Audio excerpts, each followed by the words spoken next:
வாசிக்கலாம். அப்போஸ்தலனாகிய பேதுரு எழுதின முதலாம் நிருபம்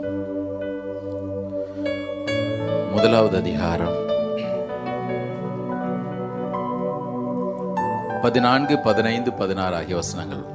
1 Peter chapter 1 verses 14, 15 and 16 வாசிப்போம். நீங்கள் முன்னே உங்கள் அறியாமையினாலே கொண்டிருந்த இச்சைகளின்படி இனி நடவாமல் கீழ்ப்படுகிற பிள்ளைகளாய் இருந்து உங்களை அழைத்தவர் பரிசுத்தராய் இருக்கிறது போல நீங்களும் உங்கள் நடக்கைகள் எல்லாவற்றிலையும் பரிசுத்தராய் இருங்கள். நான் பரிசுத்தர் ஆகையால் நீங்களும் பரிசுத்தராய் இருங்கள் என்று எழுதியிருக்கிறது. ஜெபிப்போம். அன்பின் ஆண்டவரே, கர்த்தர் எங்களோடு பேசும்.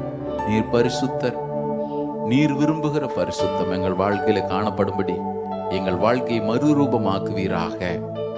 எங்களோடு பேசும். நீர் குயவன், நாங்கள் களிமண். கர்த்தருடைய சித்தப்படியே எங்களை உருவாக்கும். தடைகள், எதிர் வல்லமைகள், சோர்வுகள், அசதிகள் இவையெல்லாவற்றின் நசரனா இயேசு கிறிஸ்து நாமத்தினாலே கடிந்து கொள்கிறோம். உடைய நாமம் இந்த இடத்துல உயர்ந்திருக்கட்டும் ஐயா. கர்த்தருடைய ஆவியானவருக்கு ஒரு தடையும் இல்லையே. நீர் ஆளுகை செய்யும், நீர் அசைவாடும். ஒவ்வொரு இருதயங்களையும் கர்த்தர் நீர் ஆண்டவரை பண்படுத்துவீராக. 100 மடங்கு பலன் கொடுக்கட்டும் ஐயா. புல் உலரும் பூதிரும் உம்முடைய வசனம் என்றென்றைக்கு நிலைத்திருக்குமே. இப்பொழுதும் கூட கர்த்தாவே உம்முடைய பிள்ளைகள் கொடுத்த அந்த காணிக்கைகளை ஆசீர்வதிப்பீராக. அவர்கள் அறிக்கையிட்டதன்படியே பெருகச் செய்யும். உடைய நாமத்திற்கு நீர் மகிமை வரப்படும். துதிகன மகிமையெல்லாம் ஒருவருக்கு எடுக்கிறோம். மீட்பர் இயேசு நாமத்தில் எங்களை தாழ்த்தி ஜெபிக்கிறோம் நல்ல பிதாவே, ஆமென். உட்காரும். கர்த்தராகிய இயேசு கிறிஸ்து நாமத்திற்கே மகிமை உண்டாவதாக. கர்த்தர் நல்லவர், அவர் கிருபை என்றும் உள்ளது. ஆமென். நம்ம ஏற்கனவே கர்த்தருக்கு பரிசுத்தம் என்கிற தலைப்பிலே பரிசுத்தராய் இருங்கள், பி ஏ ஹோலி என்று ஏற்கனவே போன வாரத்திற்கு முந்தின வாரம் நம்ம தியானித்தோம். இன்றைக்கு அதனுடைய தொடர்ச்சியாக இந்த செய்தியை கவனிப்பது நலமாக இருக்கும் என்று நம்புகிறேன். இன்னைக்கு கொஞ்சம் நிறைய வசனங்கள் உண்டு, கொஞ்சம் அங்கங்கே போய் தியானிக்கணும். இன்னைக்கு கடைசி சண்டை 5வது வாரமாக இருக்கிறதுனால இன்னைக்கு திருவிருந்து இல்லை. ஸோ கொஞ்ச நேரம் கர்த்தருடைய வசனத்தை நாம் தியானிப்போம். நான் சொல்கிற இந்த வசனங்கள் தயவுசெய்து வீட்டில் போய் மறுபடியும் நீங்கள் வாசிங்க, தியானிங்க. அப்போஸ்தலனாகிய பேதுரு இந்த நிருபத்தை நம்ம மேலே வாசிக்கிறோமே, பொந்து, கலாத்தியா, கப்பத்தோக்கியா, ஆசியா, பித்தினியா தேசங்களிலே சிதறி இருந்த யூதர்களுக்கு எழுதும் பொழுது ரொம்ப இக்கட்டான ஒரு காலம். நீரோ மன்னனுடைய ஆட்சி, அதை தொடர்ந்து வந்த ரோம மன்னர்களும் கூட கிறிஸ்தவர்களை கொடுமையாக துன்புறுத்தினார்கள். இந்த நீரோ மன்னன் கிறிஸ்தவங்களை எப்படி துன்புறுத்தினான்னா, ஒன்று அவங்கள கொண்டு போய் கொலோசம் என்று சொல்லக்கூடிய பெரிய பெரிய அரங்குகளிலே பல நாட்கள் காட்டு மிருகங்களை பட்னியாக போட்டு உள்ள கிறிஸ்தவங்கள்லாம் விட்டு மிருகங்களை திறந்து விட்டு, அதுதான் அன்னைக்கு பொழுதுபோக்கு. மாத்திரமல்ல, ராத்திரியில் லைட்டு எரியணும்னா அதற்கு எண்ணெய்க்கு பதிலாக இவங்களெல்லாம் கம்பத்தில் கட்டி வச்சு சுற்றிலும் நெருப்பு மூட்டி அதை வேடிக்கை பார்த்து ரசிக்கிற ஒரு கொடுமையான மன்னன் அவன். நீரோ மன்னன் ரோமாபுரி பற்றி எறிந்த பொழுது இதுக்கு காரணமே கிறிஸ்தவங்க தான் பழி போட்டு அங்கிருந்த ஜனங்களை எல்லாம் கிறிஸ்தவர்களுக்கு விரோதமாக திருப்பினவன்.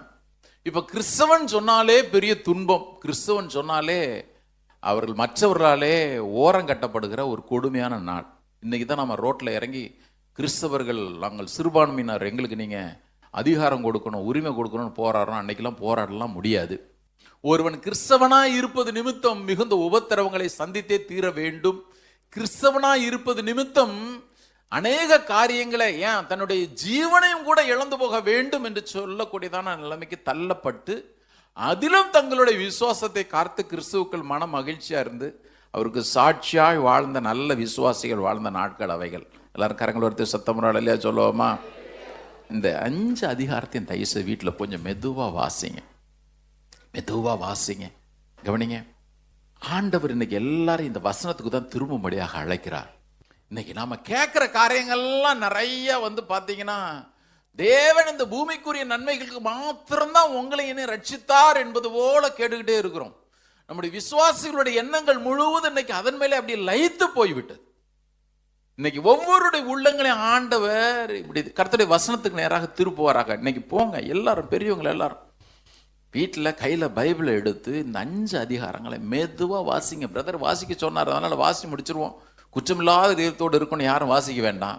மெதுவாக ஒவ்வொரு வசனமாக நீங்கள் வாசிங்க.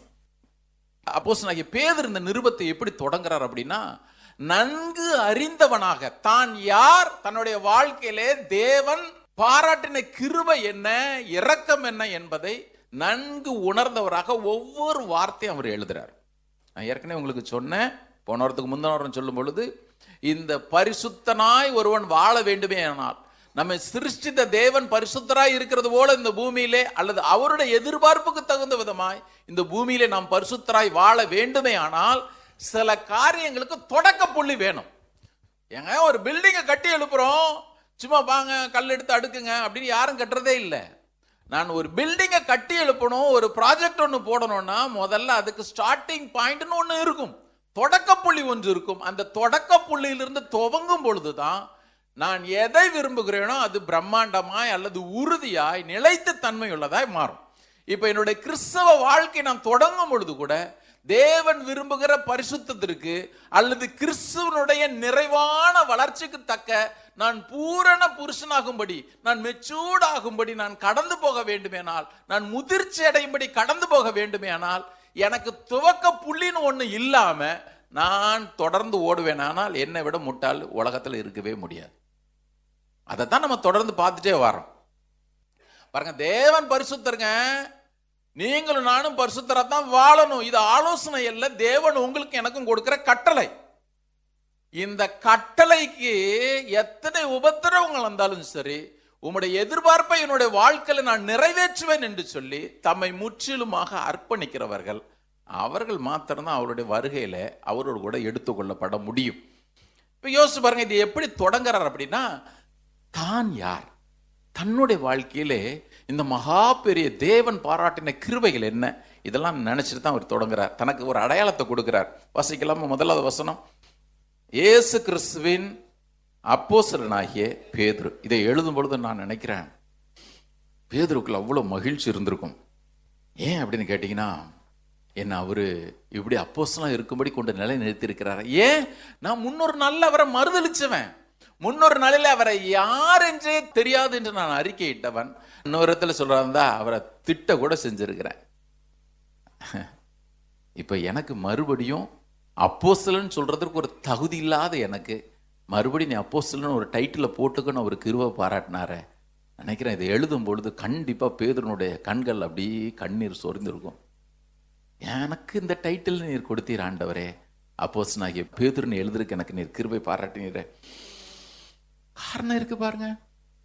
சமீபத்தில் விபிஎஸ் டீச்சருங்கள்ட்ட பேசும்பொழுது அதுதான் சொன்னேன். லூக்கா 22வது அதிகாரத்தில் ஆண்டவர் பேதுருவை பார்த்து சொல்லும் பொழுது, சீமோனே சீமோனே, கோதுமையை சுலகனால புடைக்கிறது போல சாத்தான் உன்னை புடைக்கிறதற்கு உத்தரவு கேட்டுக்கொண்டான், நானும் உன்னுடைய விசுவாசம் ஒழிந்து போகாதபடிக்கு, சில டிரான்ஸ்லேஷன் முற்றிலும் ஒழிந்து போகாதபடிக்கு உனக்காக வேண்டிக் கொண்டேன் அப்படின்னு சொல்லிட்டு 22:32 ஆண்டவர் சொல்லும் பொழுது ஒரு வார்த்தையை சொல்றாரு, நீ பலப்பட்ட பின்பு உன் சகோதரரை பலப்படுத்தின்னு போடல, நீ குணப்பட்ட பின்பு உன்னுடைய சகோதரை ஸ்திரப்படுது அப்படின்னார்.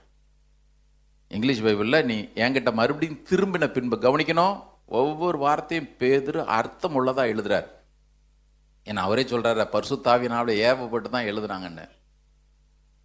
அந்த 22:32 லூக்கால பார்க்கும் பொழுது பேதுரு இடத்துல ஆண்டவர் சொல்றாரு, நீ குணப்பட்ட பின்பு, நீ உன்னுடைய வாழ்க்கையில என்னிடத்துல திரும்பின பின்பு உன் சகோதரரை, உன் கூட இருக்கிற உன்னுடைய கம்பெனியன்ஸ் எல்லாம் நீ வந்து பலப்படுத்த அல்லது ஸ்திரப்படுத்துன்னு சொல்றாரு.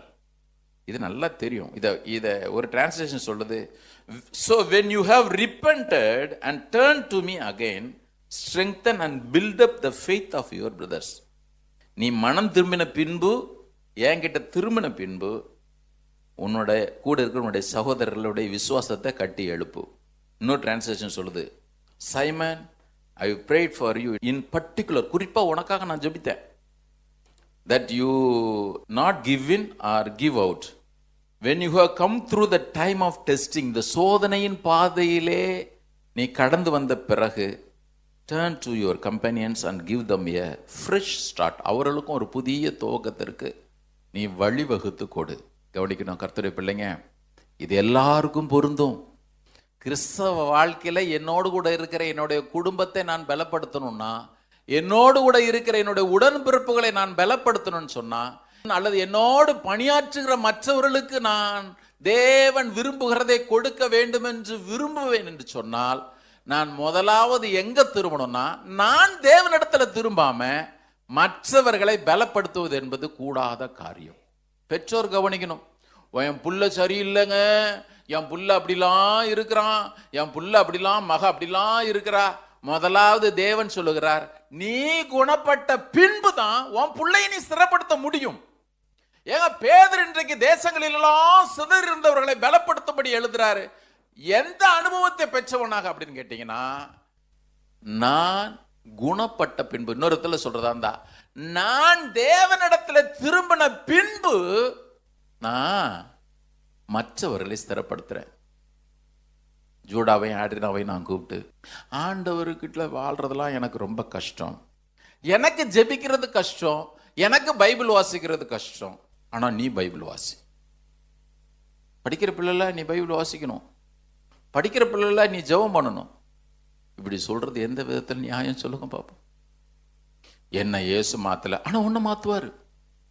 என்ன இயேசு ஆசீர்வதிக்கல, ஒன்னு ஆசீர்வதிப்பாரு. எனக்கு ஆண்டவர், எனக்கும் அவருக்கும் கொஞ்சம் தூரம், நீ கொஞ்சம் க்ளோஸா போ.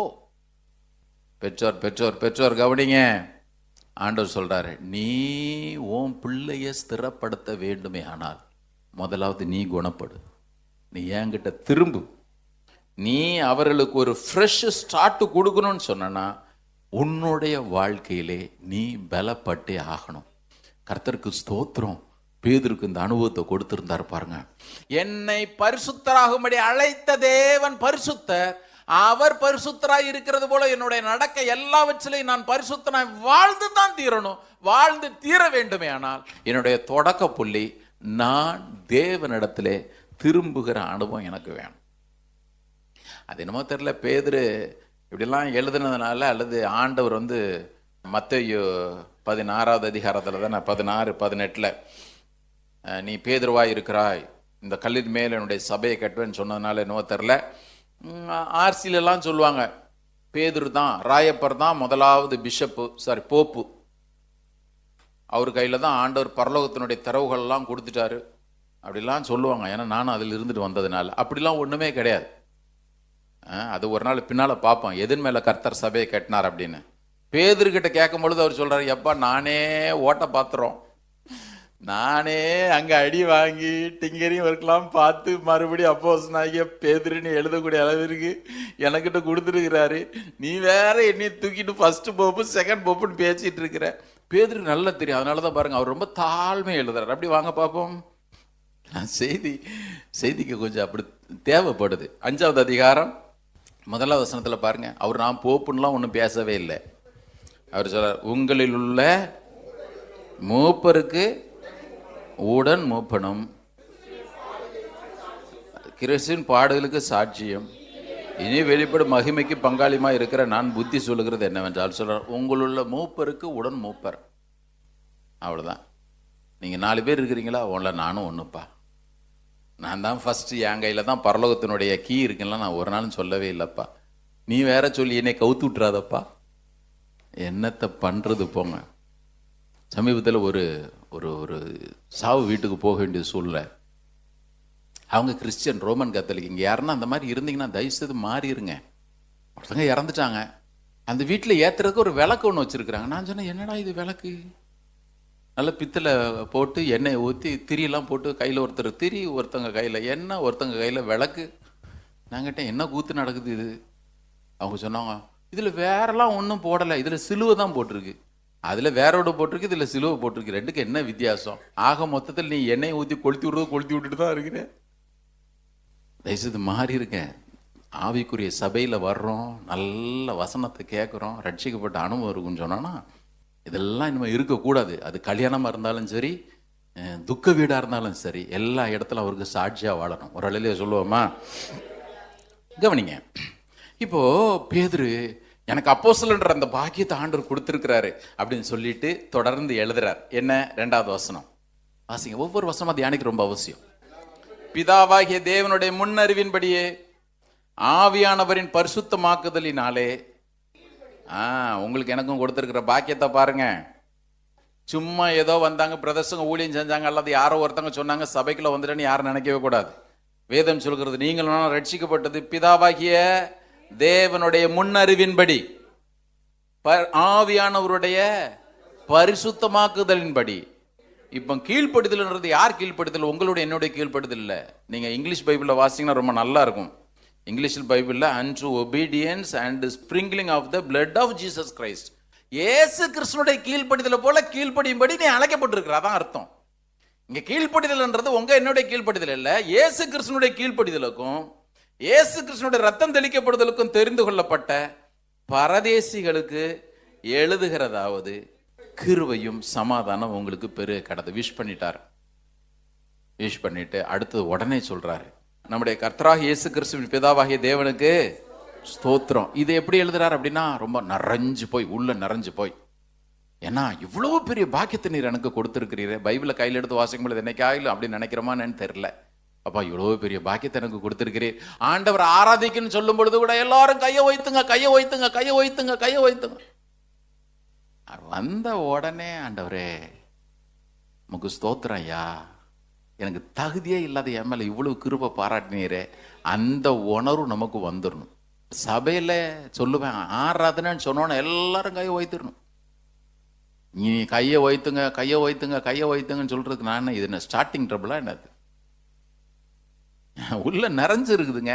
நிருபத்தை எழுதும் பொழுதே பேதுரு எழுதுறாரு, கர்த்தராகிய இயேசு கிறிஸ்துவின் பிதாவாகிய தேவனுக்கு ஸ்தோத்திரம். ஏன் பேதுரு ஸ்தோத்திரம் சொல்றேன்? யோ, நான் எங்க தெரியுமா கிடந்தேன்? என்னை தூக்கி எடுத்தார் அவரு, எனக்கு தகுதியே இல்லாத பொழுதும். இத பேதுரு மாத்திரம் இல்ல, பவுலும் கூட 2 கொரிந்தியர் 1:3 சரி, எபேசர் 1:3 சரி, பிதாவாகிய தேவனுக்கு ஸ்தோத்திரம், பிதாவாகிய தேவனுக்கு ஸ்தோத்திரம். ஏதோ கடனேன்னு சொல்லிட்டு ஒரு அட்ரஸ் பண்ணல, ஸ்தோத்திரம்பா, பிதாவுக்கு ஸ்தோத்திரம், கர்த்தராகிய இயேசு கிறிஸ்துவுக்கு ஸ்தோத்திரம்.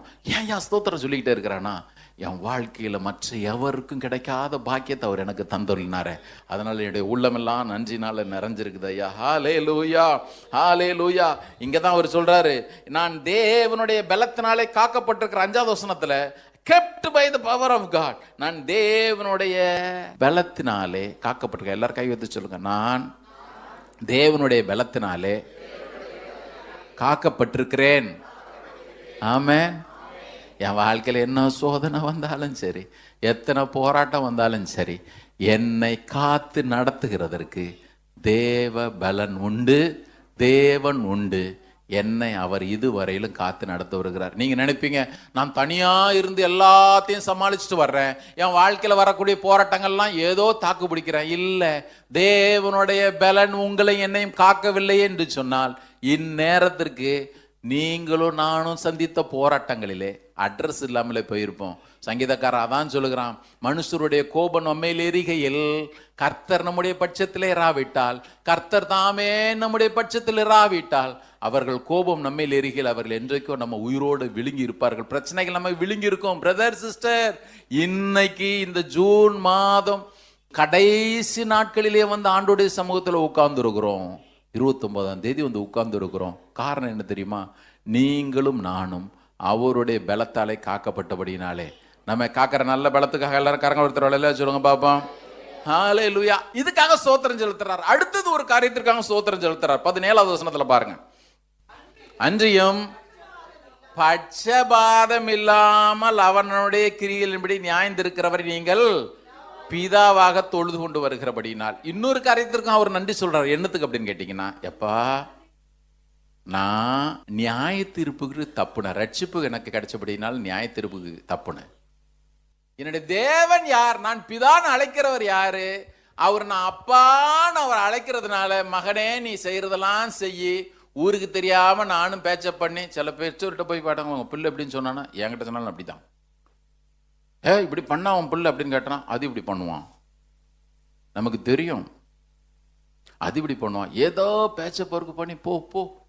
இதே காரியத்தை அவர்கிட்ட போய் சொல்றது, பொல்லாதவர்களாகிய நாங்கள் எங்கள் பிள்ளைகளுக்கு நல்ல ஈவுகளை கொடுக்க அறிந்திருக்கிறோமே ஐயா, நீரு கூட நாங்க செஞ்ச எந்த காரியத்தை அப்படியே பேச்ச பொறுக்கு பண்ணி கொஞ்சம் அட்ஜஸ்ட் பண்ணிட்டு போனிடுற நல்லா இருக்கும். எழுதுறாரு, இங்க பார், நீ ஒரு பிதாவை தொழுது கொள்ளுகிற. இந்த பிதா யார் தெரியுமா? பிதாவா இருக்கிறதுனால உன்னுடைய பாவத்தெல்லாம் மூடி மறைச்சிட்டு அப்படி போன்னு விட்டுறவர்கள். இன்னைக்கு அப்படிதான் பிரசங்கங்கள் ஆயிடுச்சு. கிருபை பிரதர் கிருபை, அப்படி போயிட்டே இரு. வேதம் சொல்லுகிறது, அவனவனுடைய கிரியைகளின்படி சரியாய் நியாயந்திருக்கிறவர் அவர் பிதா. கர்த்தருக்கு ஸ்தோத்திரம். அந்த நியாயத்திற்பிலிருந்து அவர் உங்களை என்ன ரட்சித்தபடினாலே எல்லாரும் ஒரு அடியிலே சொல்லுவோமா, ஹல்லேலூயா ஹல்லேலூயா ஹல்லேலூயா. இன்னொரு விதத்தில் சொல்றதா இருந்தா, பேதுரு எப்படி தெரியுமா சொல்றாரு, இங்க பார், நீ உன்னை அழைத்த தேவன் பரிசுத்தராய் இருக்கிறது போல நீ பரிசுத்தனாய் வாழ வேண்டுமே ஆனால் முதலாவது உனக்கு மறுபடியும் பிறந்த அனுபவம் என்று ஒன்று கண்டிப்பா உனக்கு வேணும். வாசிக்கலாமா?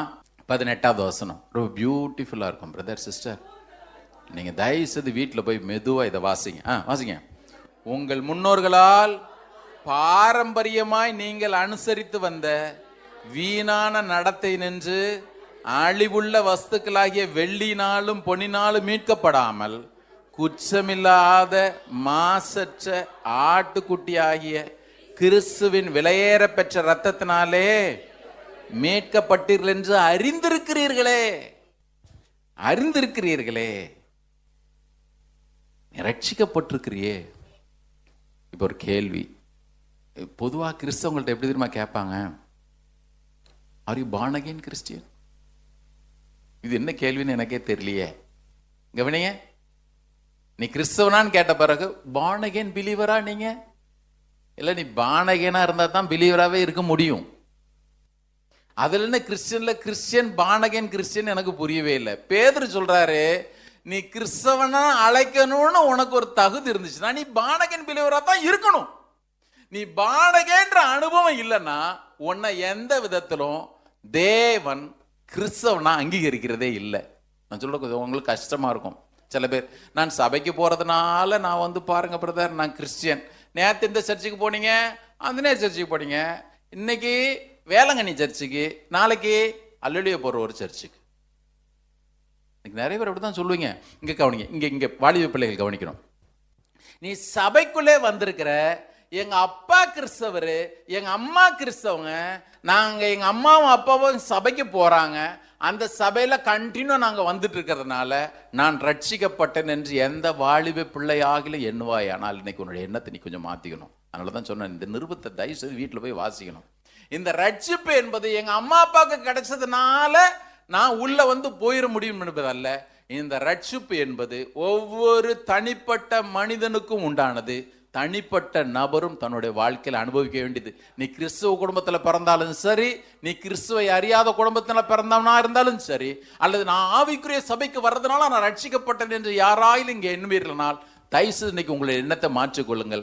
இந்த ரட்சிப்பு என்பது, நேற்று நான் இந்த செய்தி தியானிச்சுட்டு இருந்த பொழுது ஒரே யோசனை, ஆண்டவரே சபைக்கு, அதுவும் ஆவிக்குரிய சபைக்கு போதகனா இருக்கிறேன்னா இங்க விசுவாசிகளுக்கு இதை பேசணுமா? ஆண்டவர் திட்டம் தெளிவா ஒரு காரியத்தை உணர்த்தினார். இன்னைக்கு சபைக்கு பேச எனக்கு தெரியல யாரை நோக்கி இந்த வார்த்தை வருகிறது என்று சொல்லி, நீங்கள் தனிப்பட்ட நபராக ஒவ்வொருவருமே இந்த ரட்சிப்பை உங்களுடைய வாழ்க்கையிலே கண்டிப்பாக அனுபவிச்சு தான் தீரணும். இந்த அனுபவம் எங்கிருந்து திரும்ப தொடங்குது? ஆரம்பத்தில் உங்களுக்கு சொன்னேன், நான் தேவனிடத்தில் திரும்பாமல் அந்த அனுபவம் வரவே வராது. உதாரணத்திற்கு முதல்ல கிறிஸ்டியன் என்று அழைக்கப்பட்டவர்கள் அவர்கள் born again believers. மறுபடியும் பிறந்த அனுபவம் உள்ளவங்க தான் கிறிஸ்தவர் என்று அழைக்கப்பட்டாங்க. வாசிடலாமா? அதையும் கூட நான் ஏற்கனவே உங்களுக்கு சொன்னேன். இன்னைக்கு நிறைய சம்பவங்கள் ஆங்காங்கே வாசிக்க. அப்போஸ்தலர் 11வது அதிகாரம், ஆக்ட்ஸ் சாப்டர் 11. அன்னைக்கு நீ born again believer-ஆன்னு கேட்க வேண்டிய அவசியமே இல்லை, காணப்படவே இல்லை பாருங்க. ஏன்னா எல்லாருமே born again believers-ஆ இருந்தாங்க. இன்னைக்கு தான் பாவம் எல்லாம் கொஞ்சம் சூழ்நிலைகள்லாம் மாறிடுச்சு.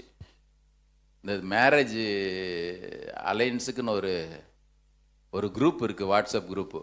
அதில் நானும் இருக்கிறேன். அது கிறிஸ்தவங்களுக்குன்னு போடுறதா மாப்பிள்ளை பொண்ணு பார்க்குற குரூப்பு. அதில் பார்த்தீங்கன்னா தனியாக போட்டுருவாங்க born again believer. வாசிக்கும் பொழுது ரொம்ப துக்கமாக இருக்கும் பாருங்க. வாசிடலாமா? யார் கிறிஸ்தவன் சொல்லிட்டு போட்டிருக்கு. அதில் born again-லாம் தனியாக ஒரு கேட்டகரி கொடுக்கவே இல்லை. வாசிங்க, அப்போஸ்தலர் 11வது அதிகாரம். ஒருத்தன் கிறிஸ்தவன் சொன்னால் இந்த குவாலிட்டி இருக்கணும் பாருங்க. இந்த குவாலிட்டி இருந்துச்சுன்னா ஆர் யூ born again அப்படின்ற ஒரு கேள்வியை கேட்க வேண்டிய அவசியமே அங்கே தேவைப்படவே படாது. கர்த்தருக்கு ஸ்தோத்திரம். இன்னைக்கு ஆண்டவர் எல்லாரும் எப்படி மாற்றிட்டா எவ்வளோ நல்லா இருக்கும். 19 நான் வாசிக்கிறேன், எல்லாரும் எடுங்க. 19 ஆக்ட்ஸ் சாப்டர் 11 from verse 19 எடுங்க.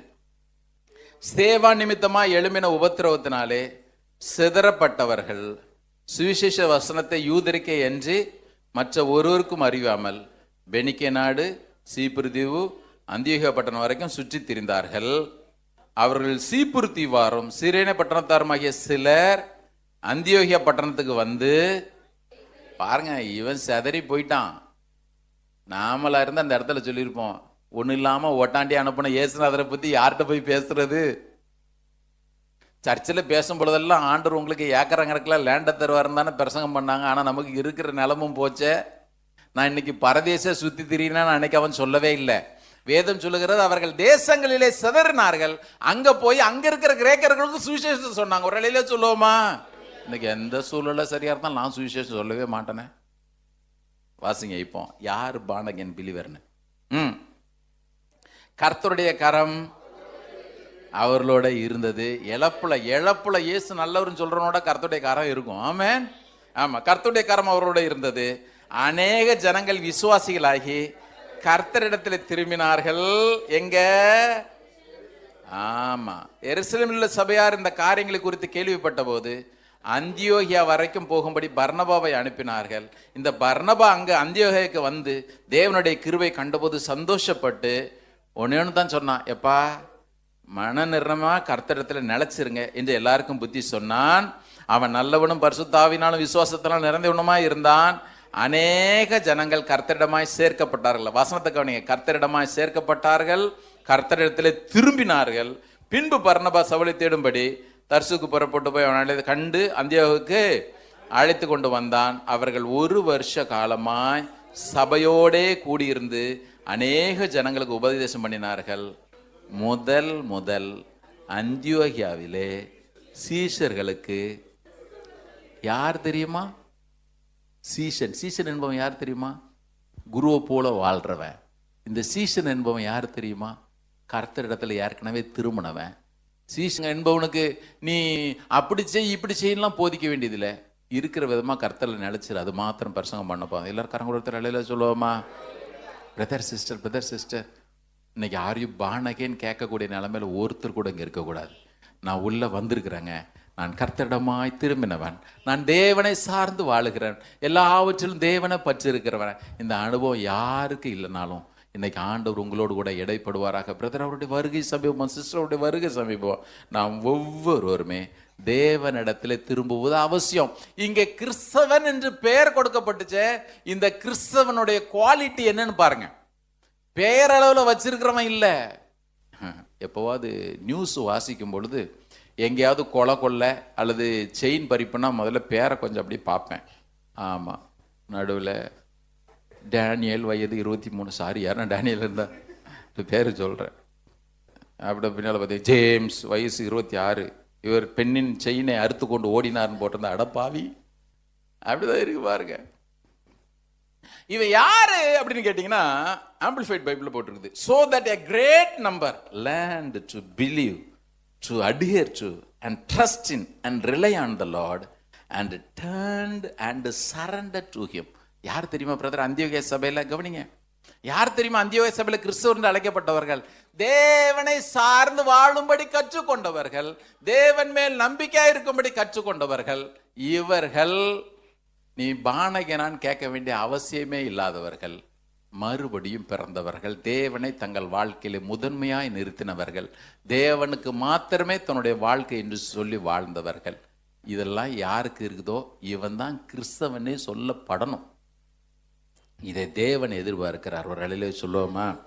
இன்னைக்கு எத்தனை பேர் அந்த அனுபவத்தோடு இருக்கிறீங்க எனக்கு தெரியல. நான் ரட்சிக்கப்பட்டிருக்கிறேன். எல்லாரும் யாரெல்லாம் ரட்சிக்கப்பட்டிருக்கோம் காரங்க ஒருத்தர் அலையில சொல்லுங்க. தமிழ்ல இன்னொரு முறை சொல்லிடுறேன். யாரெல்லாம் நான் ரட்சிக்கப்பட்டேன்னு சொன்னவங்க கையை வைத்து வேலையில சொல்லுங்க. இன்னும் சில கை வரல.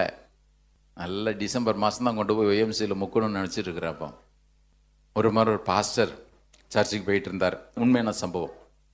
இந்த பாஸ்டர் பேர் கார்டன். கவனிங்க, இவர் போகும்பொழுது ஒரு பையன் ஒரு கூண்டில் சில பறவைகள்லாம் பிடிச்சி வச்சுட்டு அப்படி உட்காந்துட்டு இருந்தான். இவர் கேட்டார், ஏய் எங்கே இருந்துடா பிடிச்ச? நான் வயல்ல இருந்து பிடிச்சேன். இது என்ன செய்வேன்? நான் வீட்டில் போய் கொஞ்ச நேரம் விளையாடுவேன். விளாண்டுட்டு எங்கள் வீட்டில் பூனை ஒன்று இருக்குது, அது கையில் பிடிச்சி கொடுத்துருவேன். இந்த பாஸ்டருக்கு ரொம்ப மனசு கஷ்டம். சொன்னார், டே இது எவ்வளோடா பைசா தர? அவன் சொன்னான், ஒரு ஒரு ஒரு 500 ரூபா கொடுங்க அப்படின்னு. அவர் சொன்னார், நான் கொடுக்குறேன்டா, கொடுத்துற, கூட கூட கொடுக்குறேன், அந்த பறவைகள்லாம் என்கிட்ட கொடுத்துரு. சொன்னேன், சார் நீங்கள் நிறைய கொடுக்குறீங்க, இது ஒன்றும் ரொம்ப அழகான பறவைகள்லாம் இல்லை, ஏதோ சும்மா நான் விளையாட்டுக்காக வேடிக்கையாக பிடிச்சிட்டு வந்திருக்கிறேன், இது போய் உங்களுக்கு எதுக்கு சார் அப்படின்னு. இவர் இறந்து இறக்கம் வாங்கினார், அவன்கிட்ட துட்டு கொடுத்துட்டு வாங்கிட்டு போயிட்டார். அவனால விசிலடிச்சுட்டு போயிட்டான். நேர சர்ச்சுக்கு பின்பக்கம் போனார். ஒவ்வொரு பறவையாக கூட்டை திறந்து வெளியே, நல்ல கவனிய, ஒவ்வொரு பறவையாக கூட்டை திறந்து வெளியே விட்டுட்டே இருந்தார். எல்லாம் பறந்து போச்சு. இவருக்கு ஒரே சந்தோஷம். இப்பதான் தேவன் எனக்கு கொடுத்த ரட்சிப்பினுடைய மேன்மை என்னன்றது அவருக்கு ரொம்ப புரிஞ்சுது. எங்க தேவன் எனக்கு கொடுத்த ரட்சிப்பின் மேன்மை என்ன? மறுநாள் அந்த காலியான கூண்டோடைய சபைக்கு போனார். எடுத்து புல்பீட்ல வச்சார், போடியத்துல வச்சுட்டு, நீங்களும் நானும் இந்த அனுபவத்தை பெறாமல் இருப்போமே ஆனால் நம்மை பார்க்கலும் பரிதவிக்கப்படத்தக்கவங்க இருக்கவே முடியாது. எனக்காக விலைக்கரையும் கொடுத்த நான் கொடுத்தது சில டாலர்கள் தான். ஆனால் உங்களையும் என்னையும் சாத்தானுடைய பிடியிலிருந்து, நரகத்தின் கொடுமையிலிருந்து விடுவிக்கும்படி அவர் கொடுத்த விலைக்கரையம் பொன்னோ வெள்ளியோ அல்ல. அவைகள் எல்லாம் அழிந்து போகிறவைகள். அழிந்து போகிறவைகளுக்கான விலைக்கரையத்தை அழிந்து போகிற பொருளுக்கு விலைக்கரையம் கொடுக்கணும், அழிந்து போகிற பொருளை தான் கொடுக்கணும். ஆனால் நீங்களும் நானும் சாவாமையுள்ளவர்களாய் ஆவிக்குரிய காரியங்களுக்கு மீட்கப்பட வேண்டும் என்று சொல்லுகிறபடினாலே தேவன் தம்முடைய பரிசுத்த இரத்தத்தை விலையாக கொடுத்தார். ஆட்டுக்குட்டியானோட இரத்தத்தினால மீட்கப்பட்டிருக்கிறோம். இன்றைக்கு இந்த அனுபவம் இல்லாமல் யார் இருப்பீர்களானாலும் இன்றைக்கு இந்த மீட்பை பெற்றுக்கொள்ளுன்னு சொன்னோன்னா சபையில் பெரும் கூட்டமே அன்னைக்கு ஆண்டவர் ஏற்றுக்குச்சு. பிரதர் சிஸ்டர் கவனிங்க, வாலிப பிள்ளைங்க, நீங்கள் ஒரு வேளை கிறிஸ்தவன் இருக்கிறதுனால உள்ள வந்திருக்கலாம். ஆனால் அவராலே நான் மீட்கப்பட்டேன் என்று சொல்லக்கூடிய அனுபவம் ஒவ்வொருவருக்குமே வேணும். அவரை போல பரிசுத்தராய் இந்த பூமியில வாழணும்னா உங்களுடைய என்னுடைய தொடக்க புள்ளி மறுபடியும் நான் பிறந்தேன் என்கிற அனுபவத்தில் தான் இருக்கணும். ஒரு வழியில சொல்லுவோமா, இந்த ரட்சிப்பு எதனால உண்டானுச்சு? ஒன்றும் பெருசா நீங்களாம் நினைக்கிற மாதிரி நான் அதை செஞ்சேன் இதை செஞ்செல்லாம் இல்லை. பேதுரு அதை நல்லா எழுதுறார். வாங்க பார்ப்போம், எங்கிருந்து தொடங்குச்சு இந்த ரட்சிப்பு? நீங்களாம் கிறிஸ்துவ குடும்பத்தில் பிறந்ததுனால உண்டாகலை. சில பேர் சொல்லுவாங்க, ஆண்டவர் எனக்கு இந்த நன்மையை செஞ்சு தான் ஆகணும், ஏன்னா நான் நிறைய தான தர்மம் பண்ணுறேன், என்ன மாதிரி கொடுக்குறவன் இருக்கவே முடியாது, என்ன மாதிரி பக்தியாக இருந்தவன் ஒருத்தமே இருக்க முடியாது. நான் ஆண்டவருக்குள்ள வர்றதுக்கு முன்னாடியே நல்ல பக்தியாக தான் இருந்தேன். நானும் பக்தியாக தான் இருந்தேன். எங்கள் வீட்டில் நான் நல்ல பக்தியாக இருந்தேன். எல்லாரும் சாயங்காலம் ஜெபத்துக்கு போகிறனாட்டி நான் போய் முழங்கால் போட்டுருவேன். ஆனால் சினிமா தேட்டர்லையும் இருப்பேன், அது வேற. காலையில் விடிய காலம் மாசுக்கு நான் தான் முதல்ல போய் நிற்பேன்.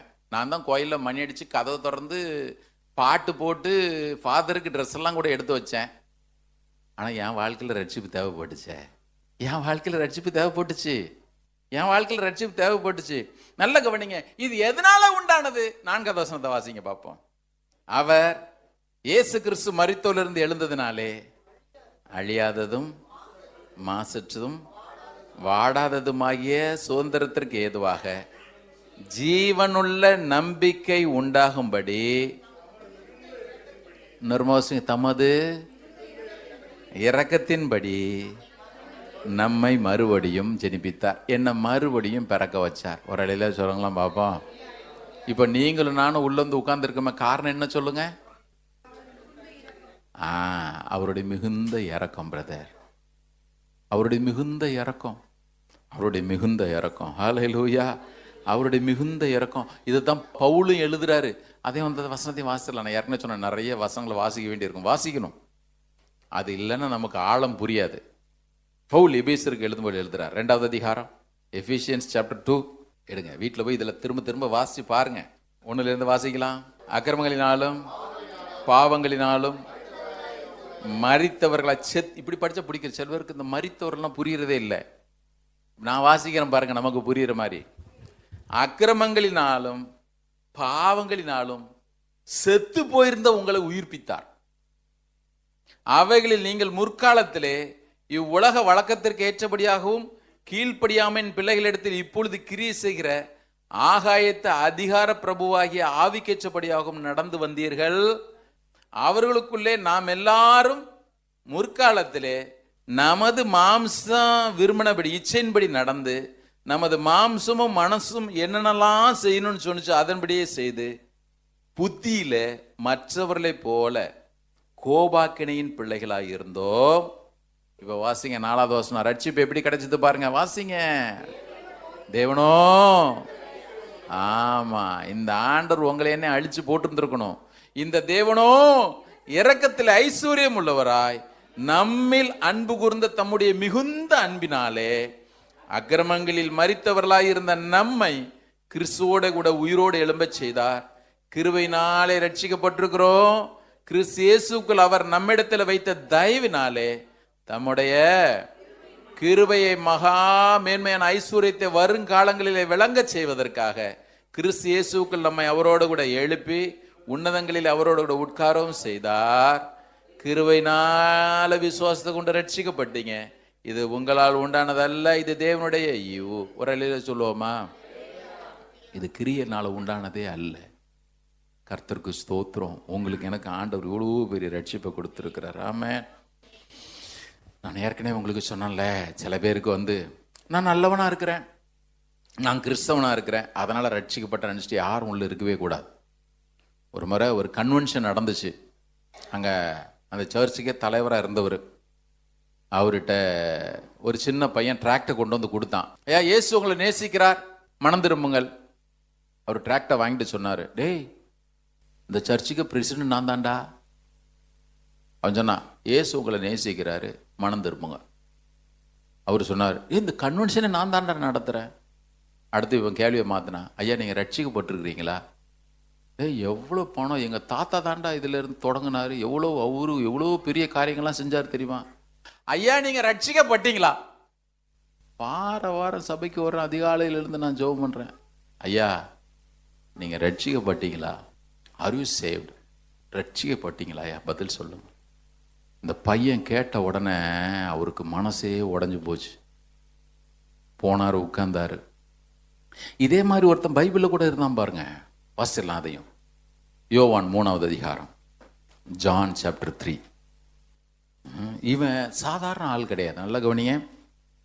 அன்னைக்கு எருசலேமிலே பரிசேயர் என்று சொல்லக்கூடிய கூட்டத்தில் கிட்டத்தட்ட 7000 பேர் இருந்தாங்க. உங்களுக்கு பின்புலம் சொன்னா உங்களுக்கு புரியும். கிட்டத்தட்ட 7000 பேர். இந்த பரிசேயர் கூட்டத்தை ஆண்டவர் ரொம்பவே கண்டனம் பண்ணார்.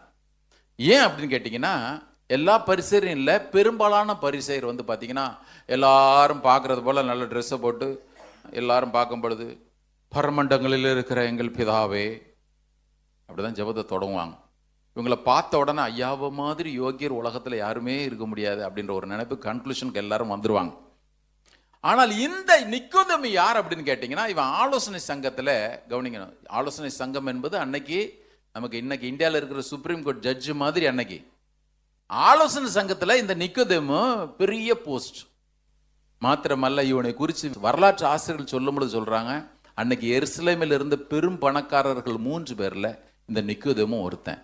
கவனிக்கணும். இவன் பரிசேயன். என்ன கேட்டீங்கன்னா, அந்த கிரீம் லேயர்னு வாங்க பாருங்க, யூதர்கள்லேயே ரொம்ப ஹை காஸ்ட்.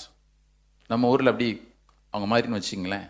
இவன் இருந்ததுலே பெரும் பணக்காரன், போஸ்ட் நல்லா இருக்கு. மாத்திரமல்ல, இவன் இஸ்ரவேலில போதகனும் கூட, தியாலஜியன்.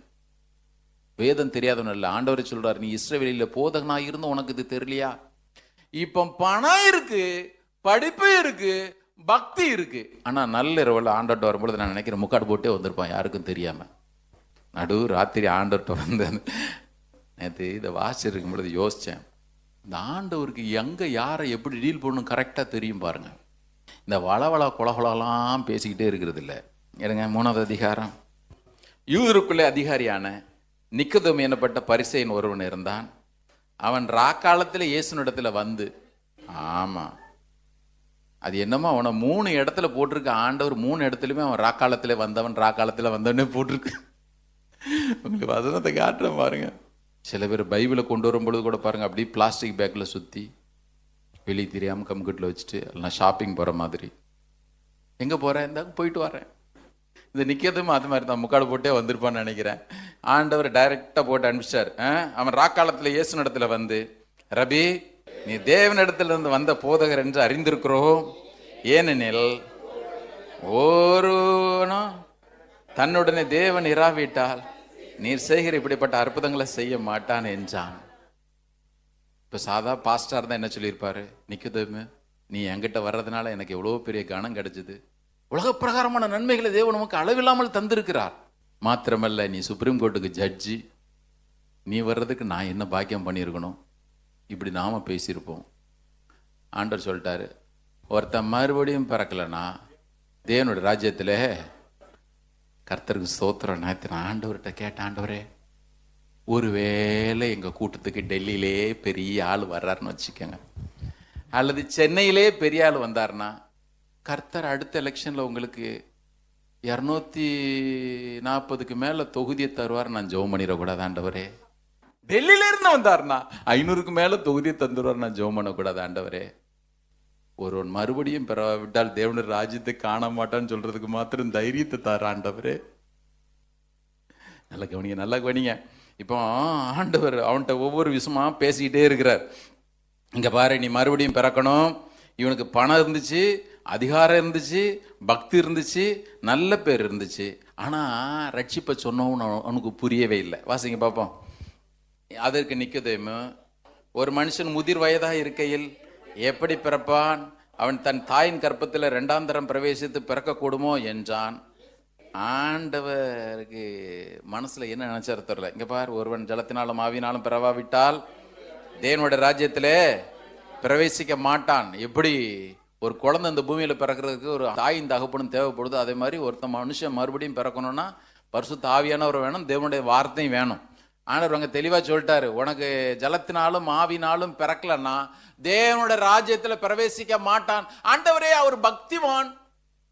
ஒருத்தர் சொன்ன, எங்கள் தேசத்திலே மகாத்மா காந்தின்னு கூட ஒருத்தர் இருந்தார் ஆண்டவரே. நாம சொல்லுவோம், அவரு பரலோகத்துக்கு போவாரா? சில பேர் சொல்லுவாங்க, மகாத்மா காந்திங்க அவர் பரலோகத்துக்கு வருவாரா?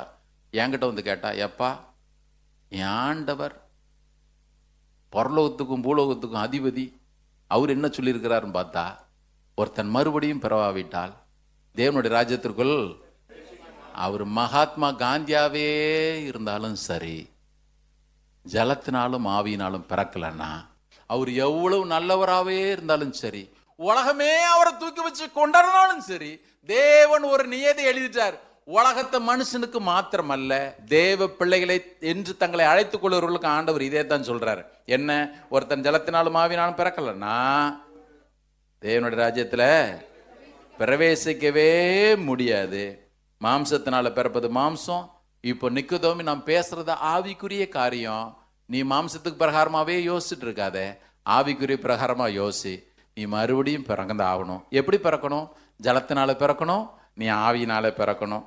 இப்போ ஒண்ணுமே புரியவே இல்லை 9வது வசனத்துல. இவர் படிச்சவர் சில நேரத்தில் அதனால தான் பாருங்க, ஆண்டவர் இந்த இந்த இந்த ஞானிகளுக்கும் கல்விமான்களுக்கும் மறைச்சிட்டு பாலகருக்கு வெளிப்படுத்தினபடினாலும் ஸ்தோத்திரிக்கிறேன்றாரு. அவ்வளோ பெரிய பைபிள் ஸ்காலர் மாதிரி இருந்தான் பாருங்க, தியாலஜியன். அந்த நிக்கதமுக்கு புரியல. கர்த்தருக்கு ஸ்தோத்திரம். மெரினா பீச்சில் போய் நின்ன, இந்த இயேசு உனக்கு வேணுமா, உனக்கு ரட்சிப்பு கொடுக்குறாருன்னு எனக்கு வேணும்னு சொல்லி நான் டபால்னு வாங்கிட்டு போயிட்டேன். நான் +2 தான் முடிச்சுட்டு வந்திருந்தேன். கர்த்தருக்கு ஸ்தோத்திரம். நிக்கதமுக்கு தெரியாத கர்த்தர் எனக்கு வெளிப்படுத்தினாரு. ஆண்டவர் உங்களுக்கு வெளிப்படுத்தினாரு, நம்ம எல்லாருக்கும் வெளிப்படுத்தினாரு. ஜலத்தினாலும் ஆவினாலும் நம்ம மறுபடியும் பிறக்க செய்தார். எல்லாரும் கரங்கொடுத்துறாடுல சொல்லுங்க பாப்போம். எவ்வளவு நல்ல ஆண்டவர் பாருங்க. இந்த ரட்சிப்பு இயேசு சொன்னாரு, நீங்க என்ன தெரிஞ்சுக்கல, நான் தான் உங்களை தெரிஞ்சுக்கிட்டேன், நான் தான் உங்களை தெரிஞ்சுக்கிட்டேன். ஆண்டவர் அவன்கிட்ட சொல்றாரு, அவனுக்கு புரியுற வேதத்திலே பேசுறாரு. இங்க பாரு, எப்படி சர்ப்பமானது மோசைனாலே வனாந்தரத்துல தூக்கப்பட்டுச்சோ, அதே மாதிரி மனுஷகுமாரனும் ஆமா வனாந்தரத்துல அவர் பாவங்களுக்காக தூக்கப்படணும். என்னாகும் 21ஆம் அதிகாரத்தில் உள்ள சம்பவத்தை சொல்றாரு. இப்போ நிக்கதமுக்கு ஈஸியா புரிஞ்சுட்டு, நிக்கதம் ரட்சிக்கப்பட்டானா? கண்டிப்பா ரட்சிக்கப்பட்டான். நிக்கதம் ரட்சிக்கப்பட்டான் நம்புறவங்க எல்லாம் கை வைத்துறாள் சொல்லுங்க பாப்போம். யாரு சார் அந்த நிக்கதம் நீங்க கேட்டீங்கன்னா நான் என்ன பண்றது? நீங்க நிக்கதம்னு சொல்றீங்களா? யார் அவரு? நாங்க இப்ப மார்க்ல தானே நிக்கிறோம், நீங்க யோவான்ல பிரசங்கம் பண்ணீங்கன்னா நாங்க எங்க பிரதர் போறது? நிக்கதம் ரட்சிக்கப்பட்டானா ரட்சிக்கப்படலையா? சரி சரி, எல்லாரும் சொல்லுங்க. பைபிளில் வாசிக்கிறவங்க நிறைய பேருங்க உண்டு. நிக்கதேமு ரட்சிக்கப்பட்டிருப்பானா ரட்சிக்கப்பட்டிருக்க மாட்டானா? கரெக்டாக பதில் சொல்லணும். இன்னைக்கு 11 மணிக்கு தான் நிறைய சொல்லணும்னு வச்சிருக்கிறேன். இன்னைக்கு இங்கே தான் இருக்கிறவங்களாம் ஒரு அலையில சொல்லுங்க, நிக்கதேமு ரட்சிக்கப்பட்டானா ரட்சிக்கப்படலையா? கரெக்டாக சொல்லணும். கையை வைத்து நான் வசனத்தை காட்டுவேன், அப்புறம் சத்தத்தை உயர்த்தவங்கலாம் கஷ்டமாயிரும். இங்கே பாருங்க, நான் 2க்குமே கை வைத்துவேன். நான் லாஸ்ட்ல பதில் சொல்றேன். நிக்கதேமு ரட்சிக்கப்பட்டான்னு சொல்றாங்களாம் கை வைத்து காணுங்க. நிக்கோதேமு இவ்வளோ பிரசங்கம் கேட்டால் ரட்சிக்கப்படவே இல்லைன்றவங்க கை வைத்து காண்பீங்க. அந்த மாதிரி சேஃப் கேம் ஆடுறது இருக்குது. ஏங்க நிக்கோதேமு கண்டிப்பாக எல்லாரும் கை வைத்தணும். நிக்கோதேமு ரட்சிக்கப்பட்டான்றவங்க கை வைத்துங்க. சரி, மெஜாரிட்டிக்கு கீழே தான்.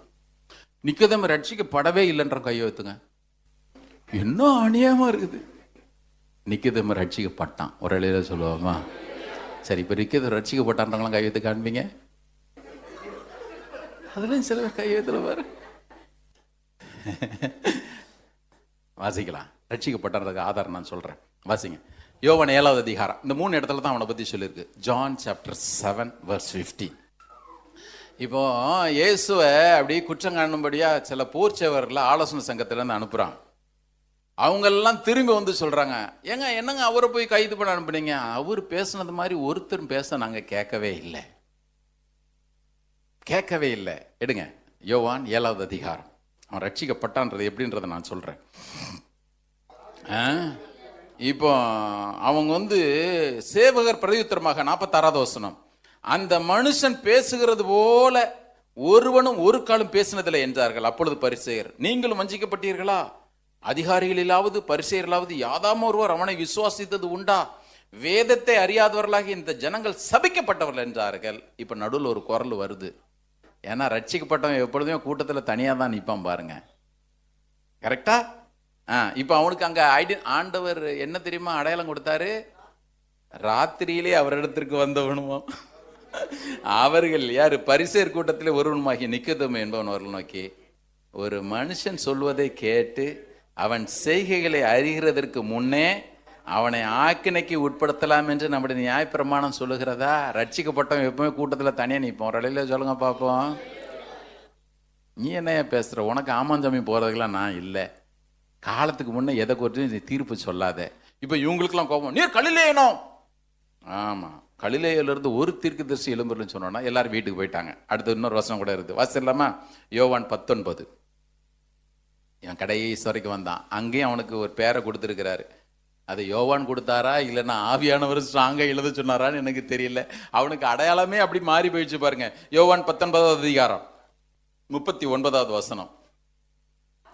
ஆரம்பத்திலே ஒரு ராத்திரியில் இயேசுனிடத்தில் வந்திருந்த நிக்கோதேமு என்பவன் வெள்ளை போலமும் கரிய போலமும் கலந்து ஏறக்குறைய 100 ராத்தல் கொண்டு வந்தான்.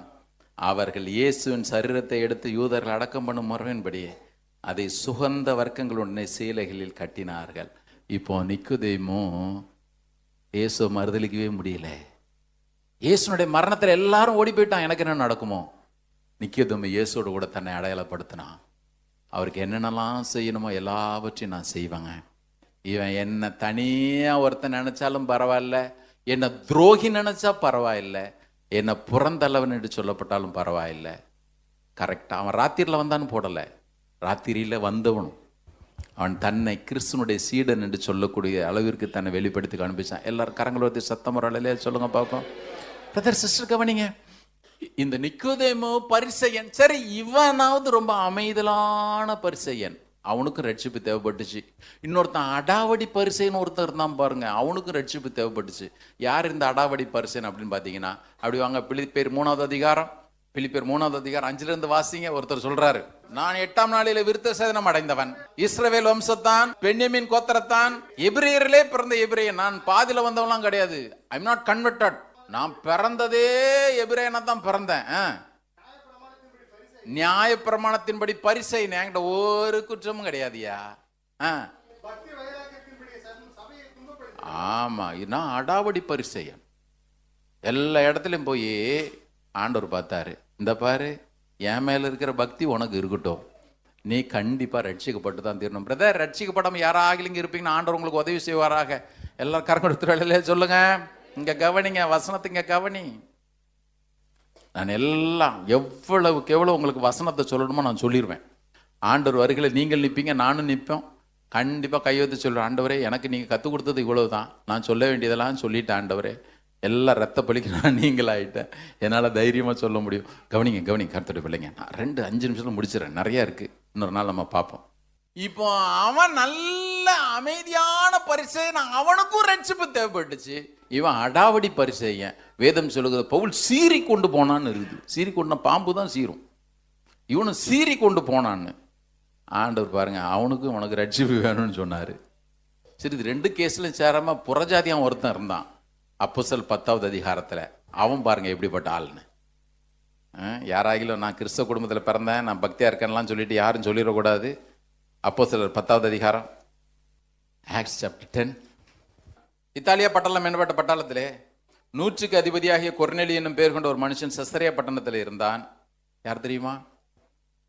தேவ பக்தி உள்ளவன், தன் வீட்டார் அனைவரோடும் தேவனுக்கு பயந்தவன், ஜனங்களுக்கு மிகுந்த தர்மங்களை செய்தவன், எப்பொழுதும் தேவனை நோக்கி ஜெபம் பண்ணி கொண்டிருந்தான். இன்னொருத்தர கேட்டீங்கன்னா வசனம் சொல்லுது, உன் ஜெபங்களும் உன் தர்மங்களும் தேவனுக்கு நினைப்பட்டதெல்லாம் அவர் சந்ததியில வந்து எட்டியிருந்தது. இப்போ இதோட வேற என்ன குறை? வேற சில பேர்கிட்ட போய் நீங்க ரட்சிக்கப்படணும்னு பேசணும்.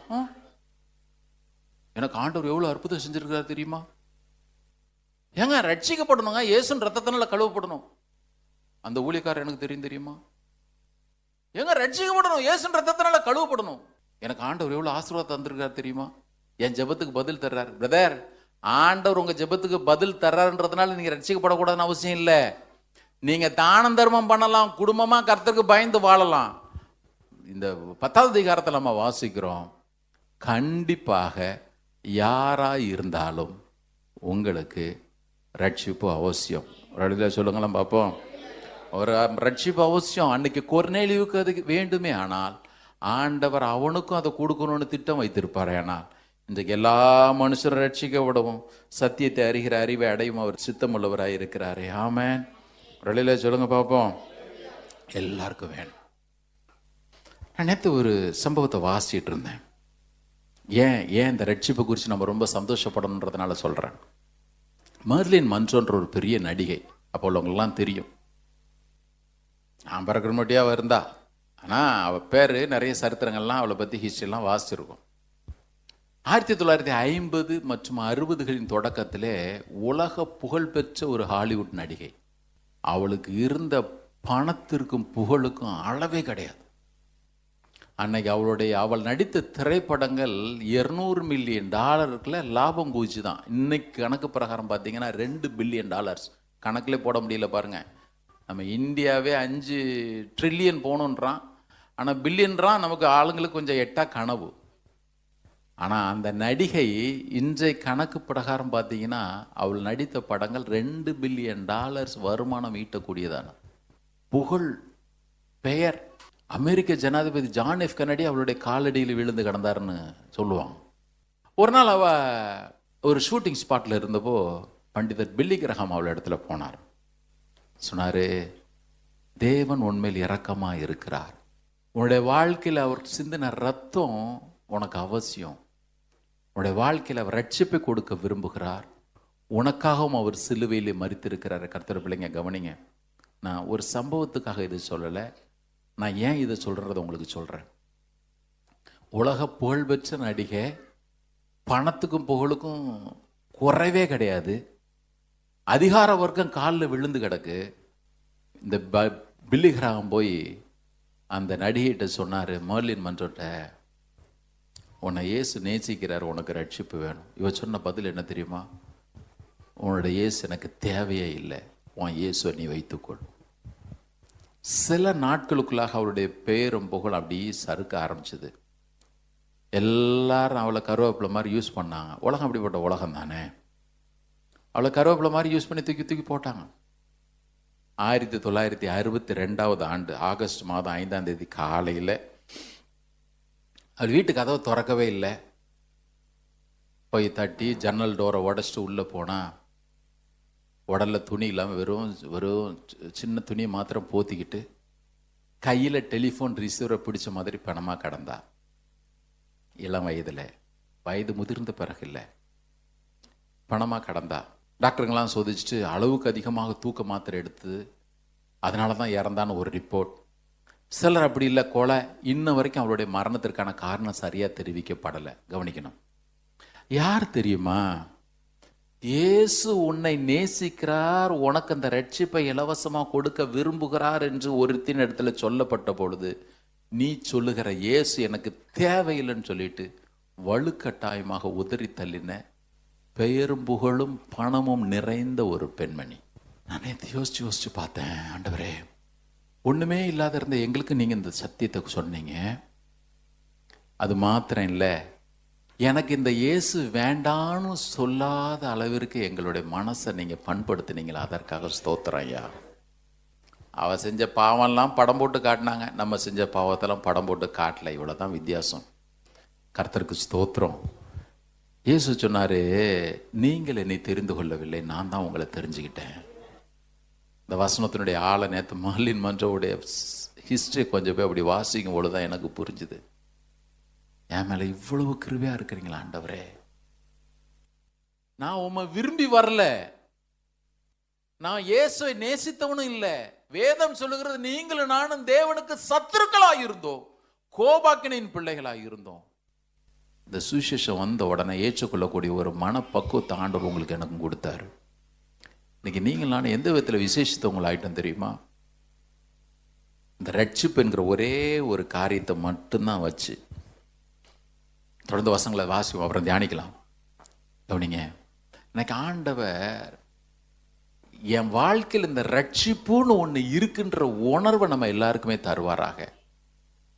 இந்த ஒரு நான் ரட்சிக்கப்பட்டவங்க நிறைய பேருக்கு கிடைக்காத பணமும் புகழும் பேரும் புகழும் இருந்த அதிகாரம் இருந்த அநேகருக்கு கிடைக்காத இந்த ரட்சிப்பை என் வாழ்க்கையில் நான் பெற்று அனுபவிக்கிறதுக்கு ஆண்டவர் எனக்கு உதவி செஞ்சிருக்கிறாரு.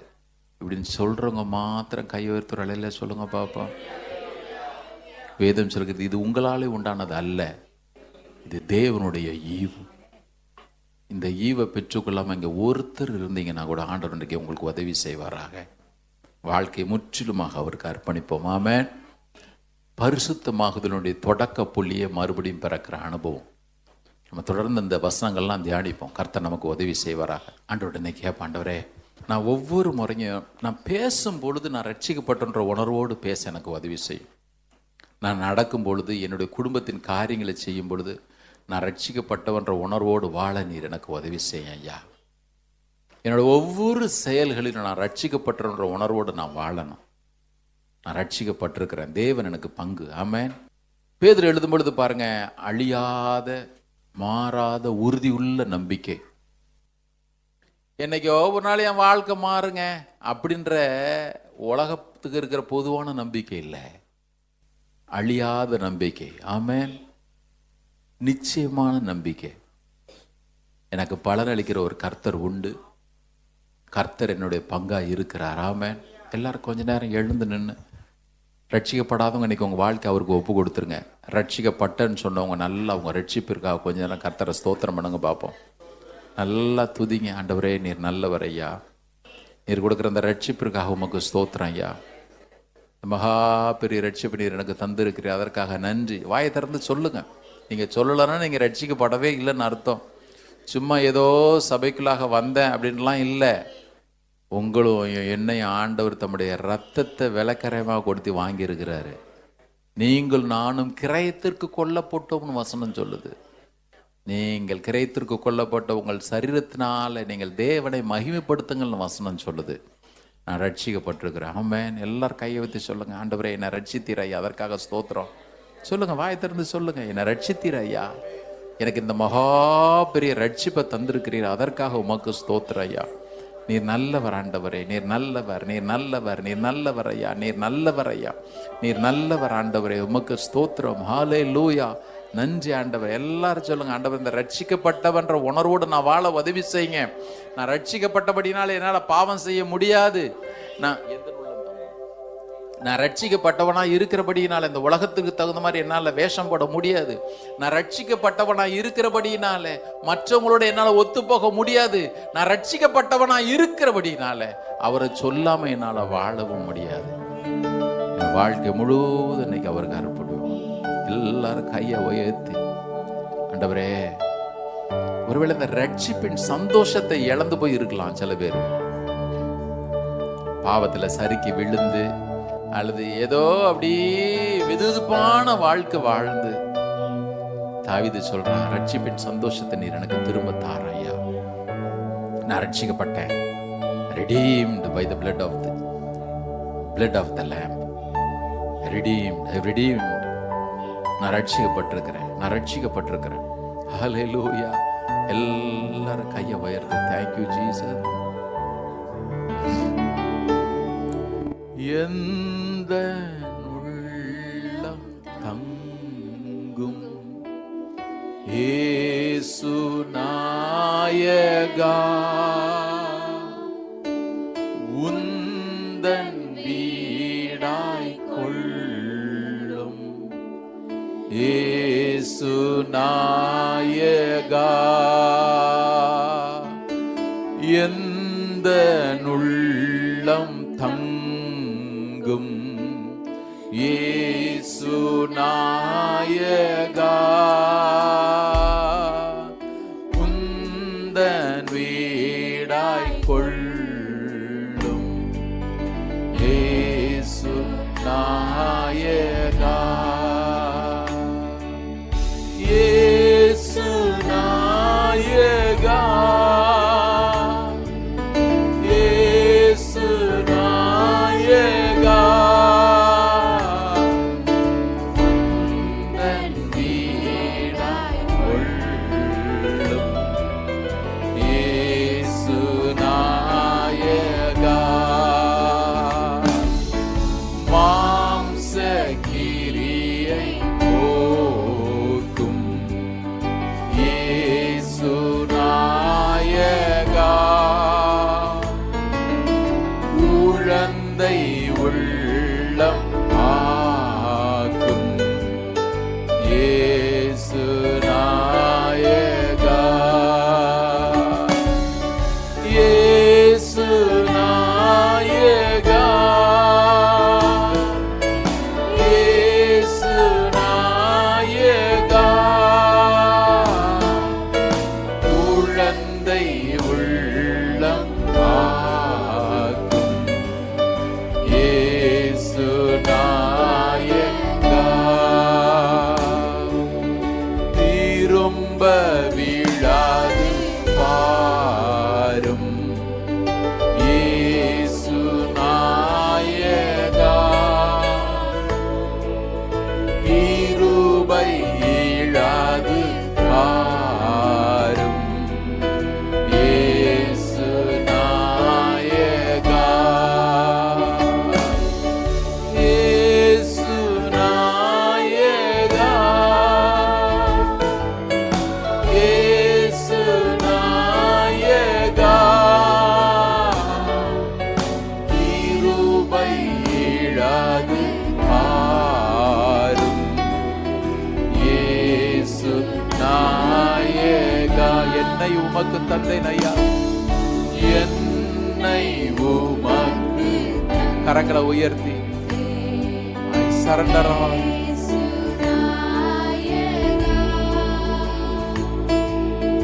இனி நான் அல்ல நீரே இயேசு நாயகா, என்னை உமக்கு தந்தேன் ஐயா, என்னை உமக்கு தந்தேன் இயேசு நாயகா,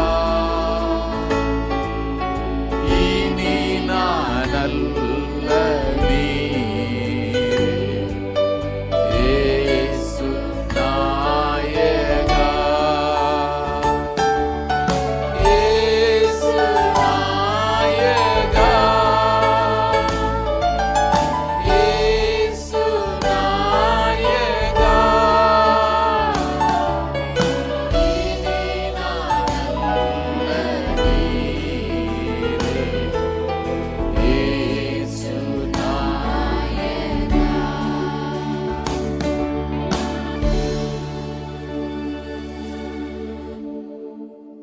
நன்றியோடு உம்மை துதிக்கிறோம். எங்கள் வாழ்க்கையில நீர் கொடுத்திருக்கிற மகா பெரிய ரட்சிப்பிற்காக ஸ்தோத்திரம். கிறிஸ்துவுடனே கூட சிலுவையிலே அறையப்பட்டேன், நான் அல்ல, கிறிஸ்துவே என்னிலே பிழைத்திருக்கிறார். என்கிற உணர்வோடு நாங்கள் வாழ உதவி செய்ய ஐயா. எங்கள் நடக்கைகள் எல்லாவற்றிலும் நாங்கள் பரிசுத்தராய் விளங்க கிருபை தாரும். ஆண்டவரே, உம்முடைய வருகை சமீபம் என்பதை நாங்கள் அறிந்திருக்கிறோம். நாங்கள் ஒவ்வொருவருமே அந்த உணர்வோடு வாழ எங்களுக்கு உதவி செய்யும். எங்களோட வாயின் வார்த்தைகள், எங்களை இருதயத்தின் தியானம் எல்லாம் உமக்கு பிரியமா இருக்கட்டும் ஐயா. உமக்கு நன்றி. உடைய பிள்ளைகளோடு கூட கர்த்தருடைய கிருபை ஒவ்வொரு நாளும் தாங்கட்டும். ஒவ்வொருடைய வாழ்க்கையில் சுகத்தின் பலனை கர்த்தர் கட்டளையிடும். ஆண்டவரே, புதிய மாதத்திற்கு பிரவேசிக்க போகிறோம். ஒவ்வொரு மாத நன்மை கிருபை தொடரட்டும். உடைய பிள்ளைகள் என்னென்ன எதிர்பார்ப்புகளோடு வந்தார்களோ கர்த்தர் உமக்கு பிரியமா அவருடைய வாழ்க்கையை மறுரூபமாக்கி நீர் ஆளுகை செய்வீராக. ஆராதனைக்கென்று ஜெபித்த, உழைத்த, கொடுத்த ஒவ்வொருவரோடு கிருபை தங்கியிருக்கட்டும். இந்த வாரம் முழுவதும் ஆண்டவரே நன்மை கிருபை தொடரட்சி. உம்முடைய பிள்ளைகளுக்கு பாதுகாப்பும் பராமரிப்பும் இருக்கட்டும். உம்முடைய பரிசுத்த இரத்தம் அவர்களை முத்தரிக்கட்டும். ஆண்டவரே, வாஞ்சை நிறைவேறுவது ஆத்மாவுக்கு இனிது. அவருடைய வாஞ்சையெல்லாம் நிறைவேற்றப்படட்டும். துதிகன மகிமையெல்லாம் ஒருவருக்கு எடுக்கிறோம். மீட்பர் இயேசு நாமத்தில் எங்களை தாழ்த்து ஜெபிக்கிறோம் நல்ல பிதாவே. ஆமென். எல்லாரும் சொல்லுவோம், என் ஆத்மாவே கர்த்தரை ஸ்தோத்திரே, என் முழுதுமே பரிசுத்த நாமத்தை ஸ்தோத்திரே. என் ஆத்மாவே கர்த்தரை ஸ்தோத்திரே, கர்த்தர் செய்த சகல உபகாரங்களை மறவாதே. ஆமென். நம்முடைய கர்த்தராகிய இயேசு கிறிஸ்துவினுடைய கிருபையும் பிதாவாகிய தேவனுடைய அன்பும் பரிசுத்தாவின் ஐக்கியமும் நம்ம ஒருவரோடும் சகல பரிசுத்தவான்களோட கர்த்தருடைய வருகை மட்டும் இருப்பதாக. கர்த்தர் உங்களை ஆசீர்வதித்து உங்களை காக்க கடவர். கர்த்தர் தம்முடைய முகத்தை உங்கள் மேல் பிரகாசிக்க பண்ணி உங்கள் மேல் கிருபையா இருக்க கடவர். கர்த்தர் தம்முடைய முகத்தை உங்கள் மேல் பிரசன்னமாக்கி சமாதானத்தை, மகிழ்ச்சி எல்லாவற்றிற்கு மேலாக அவருக்கு பிரியமான வாழ்க்கை வாழவும் கிருபை பாராட்டுவாராக. ஆமென். God bless you. God be with you. Have a blessed week.